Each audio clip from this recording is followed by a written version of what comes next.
მოკლედ მეგობრებო, გამოვიდა გერმანიის ელჩი და განაცხადა, რომ თურმე საქართველოს პარლამენტის თავმჯდომარე ბატონი პაპუაშვილი 27 წელი გერმანულ დაფინანსებაზე იჯდა, სვამდა, ჭამდა, მის კეთილდღეობას ქმნიდა და ახლა რატომ მოიქცა ასე ვერ ხვდება ქართული ოცნების ხელისუფლება.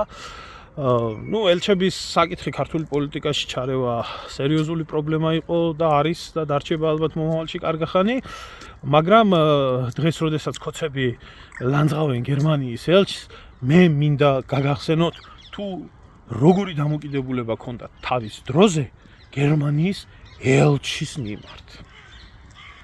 ანტიგერმანული გამონათქვამები ისმის სათხართ მედია. ეს არის სირცხული და თავის მოჭრა ქართველი ერისთვის. გერმანელები, რომლებიც ჩვენი რო დავიბადეთ ახლიდან 90-იან წლებში, მათი წყალობით, ამერიკელების წყალობით, ევროკავშირის წყალობით დგავართ დღეს ჩვენ ფეხზე კოდექსები რო გვაქვს.